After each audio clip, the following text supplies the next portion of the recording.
오늘 살펴볼 기업은 온코닉 테라퓨틱스입니다. 겉으로만 보면 정말 완벽한 성공 스토리를 써내려가고 있는 회사인데요. 그런데 그 속을 자세히 들여다보면 아주 흥미롭고 또 복잡한 질문들이 숨어 있습니다. 지금부터 그 이야기를 한번 시작해 보겠습니다. 자, 이 질문이 바로 오늘 이야기의 시작점입니다. 아니 도대체 어떻게 매출이 260%나 뛰었는데 회사에 들어온 현금은 오히려 57%나 줄어들 수 있는 걸까요? 정말 이상하죠? 이 장부상의 숫자와 실제 금고 속 현금 사이에 엄청난 차이, 지금부터 하나씩 파헤쳐 보겠습니다. 자, 이야기의 첫 번째 장인데요. 온코닉이 얼마나 눈부신 성공을 거뒀는지부터 한번 보시죠. 정말 놀라운 성과를 보여줬습니다. 네, 이 숫전을 보세요. 플러스 260%. 단 1년 만에 매출이 148억 원에서 534억 원으로 수직 상승한 겁니다. 이건 뭐 그냥 성장이 아니라 폭발이라고 봐야죠. 이 엄청난 매출 성장이 뭘 의미하냐면요. 바로 이겁니다. 불과 1년 전까지만 해도 수십억 원의 적자를 내던 회사가 순식간에 흑자 기업으로 완벽하게 변신한 거죠. 영업이익은 174억 원, 순이익은 무려 239억 원이나 좋아졌습니다.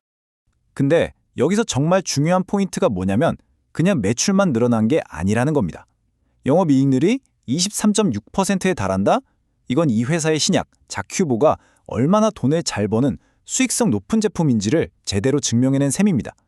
그럼 이제 회사의 재무 상태, 그러니까 맷집이 얼마나 튼튼한지 한번 볼까요? 한마디로 요약하면 거의 철옹성 수준입니다. 정말 대단하죠? 이 회사는 남한테 빌린 돈, 즉 빚이 단 한 푼도 없습니다. 완벽한 무차입 경영. 이게 뭘 의미하냐면 요즘처럼 금리가 오르든 내리든 그런 외부 위험에 전혀 흔들리지 않는다는 뜻입니다. 게다가 수중에 쌓아둔 현금만 470억 원이 넘습니다. 이걸 보통 런웨이라고 하는데요. 비행기가 이륙할 때 필요한 활주로처럼 외부에서 돈을 빌리지 않고도 자체적으로 연구 개발을 계속하면서 날아오를 수 있는 활주로가 아주 길고 튼튼하게 깔려 있다는 거죠.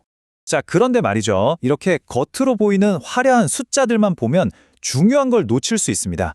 지금부터는 수면 아래에 감춰진 이야기들을 한번 들여다보겠습니다.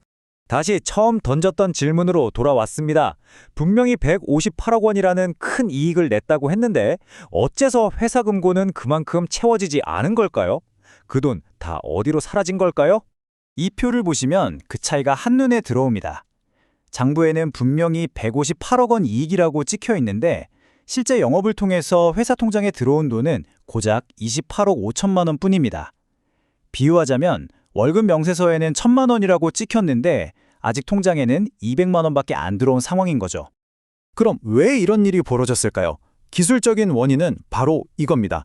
영업활동 현금 흐름이 작년보다 57.4%나 줄었는데 그 이유는 대부분 매출 채권, 즉 아직 받지 못한 외상값이 엄청나게 쌓였기 때문입니다. 그러면 이 받아야 할 돈, 대체 누구한테 받아야 하는 걸까요? 여기 이 차트를 보시면 답이 바로 나옵니다.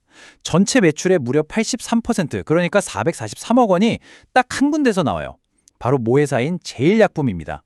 물론 이게 그룹사 내부에서 자금을 효율적으로 쓰려고 하다 보면 종종 있는 일이긴 합니다. 하지만 온코닉 입장에서 보면 어떨까요? 이건 말 그대로 현금 흐름의 키를 모회사가 꽉 쥐고 있다는 뜻이거든요. 바로 이 점이 핵심입니다. 단 하나의 고객, 그리고 단 하나의 제품에 대한 의존도가 너무 높다는 거죠. 여기 앞으로 신약 개발하려면 돈 들어갈 곳은 계속 늘어날 테니 몇 가지 약점이 보이기 시작합니다. 자, 그럼 이제 시선을 미래로 한번 돌려보죠. 온코닉의 미래는 사실상 새로운 신약 파이프라인에 건 거대한 베팅, 그 결과에 달려 있습니다. 그 베팅의 주인공이 바로 이 네수파립이라는 신약입니다. 만약 이게 성공한다면 지금의 자큐보를 훨씬 뛰어넘는 회사의 차세대 성장 동력이 될 겁니다. 그리고 이 네수파립이 속한 파랄피 억제제 시장은 보시는 것처럼 연평균 12.7%라는 엄청난 속도로 성장하고 있습니다. 그러니까 성공만 한다면 정말 크고 가치 있는 시장에 뛰어들게 되는 거죠. 하지만 신약 개발이라는 게 정말 길고 돈도 많이 들고 위험한 과정입니다.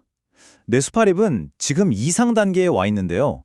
이 험난한 과정 중에 어느 한 단계에서라도 실패하면 지금까지 쏟아부은 그 모든 돈과 시간은 그냥 사라져버리는 겁니다. 자, 그럼 마지막으로 우리가 앞으로 온코닉을 지켜볼 때 어떤 지표들을 눈여겨봐야 하는지 아주 실용적인 대시보드 형태로 정리해드리겠습니다. 바로 이 대시보드가 앞으로 온코닉을 제대로 판단할 수 있는 핵심 열쇠입니다.